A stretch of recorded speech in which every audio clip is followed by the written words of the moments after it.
दोस्तों हमारी हैंडराइटिंग ठीक उसी तरह होती है जिस तरह सब्जी के ऊपर डला हुआ हरा धनिया। अगर कंटेंट अच्छा भी हो लेकिन हैंडराइटिंग खराब हो तो कॉपी चेक करने वाले का सारा मूड खराब हो जाता है। क्या कभी आपके साथ भी ऐसा हुआ है कि एग्जाम में बहुत अच्छा लिखने के बावजूद आपके नंबर कम आते हो? तो हो सकता है कि ऐसा आपकी गंदी हैंडराइटिंग की वजह से होता हो। एक रिसर्च में पता चला है कि जिन लोगों की हैंडराइटिंग अच्छी होती है उनका दिमाग काफी शांत और कूल होता है। इतना ही नहीं, वो लोग काफी इंटेलिजेंट भी होते हैं।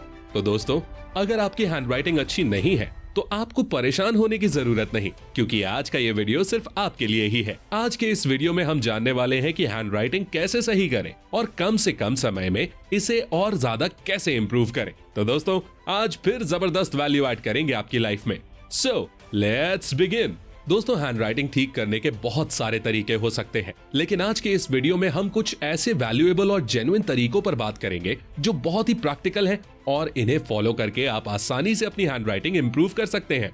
हैंडराइटिंग से रिलेटेड हमने बहुत सारे एग्जामिनर और कॉपी चेक करने वाले टीचर्स से बात की, और कॉपी चेक करने वाले कई टीचर्स से बात करने के बाद ये पता चला है कि जब भी वो लोग बच्चों की कॉपीज चेक करते हैं तो पहले पेज का इंप्रेशन सबसे खास होता है। कई टीचर्स ने तो यहाँ तक बोल दिया कि जब वो लोग बच्चों की कॉपी चेक करते हैं और कॉपी में बहुत गंदी हैंडराइटिंग होती है तो उन लोगों के दिमाग में पहला ख्याल यही आता है कि जरूर स्टूडेंट को कुछ आता जाता नहीं है। वहीं अगर हैंडराइटिंग बहुत अच्छी होती है तो टीचर के दिमाग में पॉजिटिव इंप्रेशन पड़ता है और इसका सीधा बेनिफिट बच्चों को मिलता है, क्योंकि टीचर पॉजिटिव तरीके से कॉपी चेक करता है और छोटी मोटी गलतियों को इग्नोर कर देता है। इसीलिए बच्चों के मार्क्स काफी अच्छे आ जाते हैं। तो दोस्तों, अगर आपकी हैंडराइटिंग काफी अच्छी है तो आप बहुत लकी हैं, लेकिन अगर आपकी हैंडराइटिंग अच्छी नहीं है तो टेंशन लेने का नहीं, आखिर हम किस दिन काम आएंगे। तो आइए अब हम जानते हैं कि हैंडराइटिंग कैसे सुधारें। Tip number 8। सबसे पहले हमें लिखते टाइम अपने बैठने के तरीके को सुधारना है, क्योंकि अगर हम सही पोजीशन में बैठकर नहीं लिखते हैं तो इससे हमारे लिखने पर इफेक्ट पड़ता है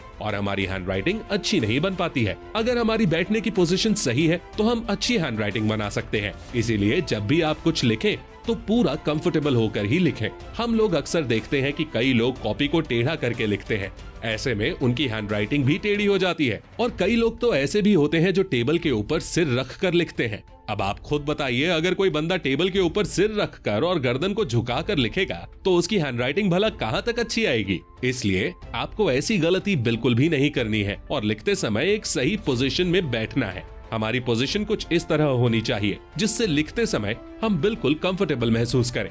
टिप नंबर 7। हमारी हैंडराइटिंग कैसी होगी ये काफी हद तक इस बात पर डिपेंड करता है कि हम लिखते समय पेन को किस तरीके से पकड़ते हैं। जब हम पेन को कस के पकड़कर लिखते हैं तो इसके दो घाटे होते हैं। एक तो हमारा हाथ जल्दी दर्द करने लगता है और दूसरा, जब हम पेन को टाइट पकड़कर लिखते हैं तो हमारी लिखावट अगले पेज पर दिखने लगती है और फिर रायता फैल जाता है। इसलिए आप जब भी लिखो तो अपने पेन को बहुत ही कंफर्टेबल तरीके से पकड़ो ताकि इस पेज की राइटिंग अगले पेज पर ना दिखाई दे। Tip number 6। आपने अक्सर सुना होगा कि किसी काम को जल्दी में नहीं करना चाहिए। ठीक उसी तरह दोस्तों, जब हम स्पीड में लिखते हैं तो हमारी हैंडराइटिंग बहुत ही गंदी दिखाई देती है और किसी को समझ में नहीं आती है। इसीलिए हमें हमेशा धीरे धीरे लिखना चाहिए ताकि हमारी हैंडराइटिंग अच्छी दिखे और दूसरों को समझ में भी आए। एक बार जब आपकी हैंडराइटिंग काफी अच्छी आने लगे तो आप धीरे धीरे स्पीड बढ़ा सकते हैं। Tip number 5। इस टिप के बारे में शायद ही आपने पहले कभी सुना हो। दरअसल जब हम लिखते हैं तो हम केवल अपने पंजों का ही यूज करते हैं, जिससे हमारे हाथों में जल्दी दर्द होने लगता है और हमारी हैंडराइटिंग अच्छी नहीं बन पाती है। तो अब हमें ऐसा नहीं करना है। अब हमें लिखते टाइम अपने पूरे हाथ को मूव करते हुए लिखना है, जिससे कि हमारे हाथ में दर्द भी नहीं होगा और हम साफ साफ और देर तक लिख भी पाएंगे।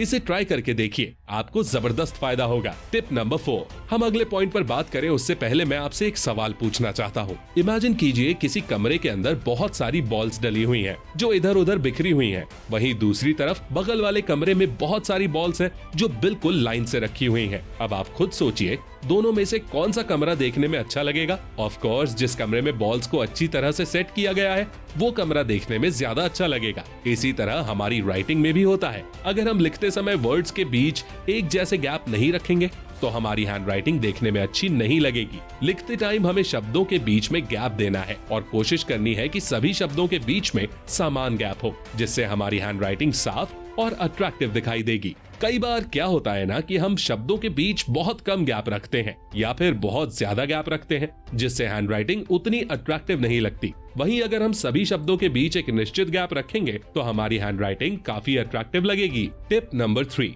दोस्तों, जिस तरह साफ पानी में सब कुछ साफ साफ दिखाई देता है, ठीक उसी तरह राइटिंग में भी होता है। अगर हमारा पेज बिल्कुल साफ साफ होगा तो राइटिंग भी साफ साफ दिखाई देगी। वहीं अगर हमारा पेज गंदा होगा तो फिर कितना भी अच्छा लिख लो, वो मजा नहीं आएगा।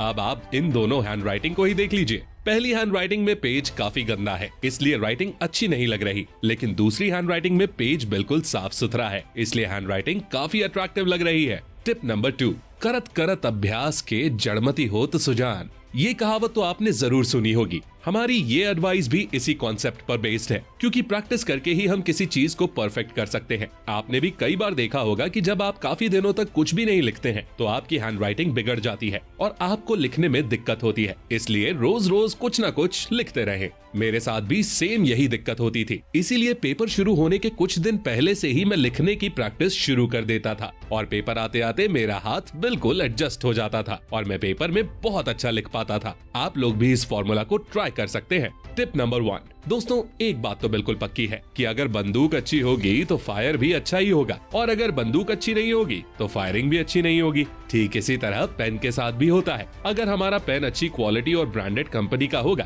तो हमें लिखने में कोई दिक्कत नहीं होगी। वहीं अगर हम कोई सस्ता या घटिया पेन यूज करेंगे तो फिर हैंड राइटिंग खराब होना तो बनता है। इसीलिए लिखते समय, खासकर पेपर में लिखते समय, हमेशा अच्छी क्वालिटी के पेन को यूज करना चाहिए। और कई बार ऐसा भी होता है कि अलग अलग लोगों की अलग अलग चॉइसेस होती हैं। जैसे कुछ लोगों को मोटे पेन से लिखना पसंद होता है, वहीं कुछ लोगों को पतले पेन से लिखना पसंद होता है। इसीलिए आप जिस तरह के पेन से लिखने में कंफर्टेबल हो, हमेशा उसी पेन का यूज करें। फिर देखिए क्या गजब की राइटिंग आती है। अभी तक हमने वीडियो में जो कुछ भी सीखा, अगर उसे अप्लाई करना हो तो हम पेन चूज करने से शुरुआत कर सकते हैं। सबसे पहले अपना मनपसंद पेन चूज कर लो और फिर लिखने के लिए एक साफ सुथरा पेज खरीद लो। देन लिखना स्टार्ट कर दो। लिखने से पहले सही पोजीशन में बैठ जाओ और लिखते समय हमेशा इस चीज पर फोकस करो कि शब्दों के बीच बराबर गैप हो और हमारा पेन पकड़ने का एंगल सही हो। और दोस्तों, जब भी लिखना स्टार्ट करो तो शुरुआत हमेशा धीरे धीरे ही करो। एक बार जब आपकी प्रैक्टिस बन जाएगी तो फिर आप दनादन लिखने लगोगे और आपकी हैंडराइटिंग काफी इंप्रूव हो जाएगी। और दोस्तों, जाते जाते आपको एक बात बताना तो भूल ही गया। कई बार क्या होता है कि बहुत सारे स्टूडेंट अच्छा लिखते हैं और उनकी हैंडराइटिंग भी काफी अच्छी होती है, लेकिन पेन से निकलने वाली हल्की हल्की स्याही पेज पर लगती रहती है और पूरे पेज पर डॉट डॉट बन जाते हैं, जिससे हैंडराइटिंग काफी बिगड़ जाती है। इसीलिए पेपर में लिखते समय हमेशा एक छोटा सा कपड़ा या रुमाल का टुकड़ा अपने पास रखें और समय समय पर पेन की निब को साफ करते रहें।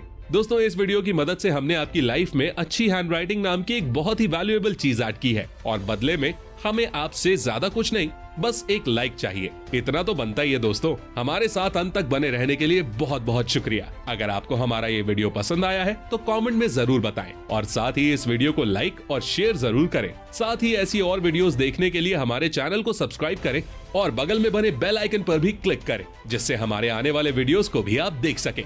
लिखने की प्रैक्टिस करते रहिए। मिलते हैं अगले वीडियो में। Take care, love you all and all the best.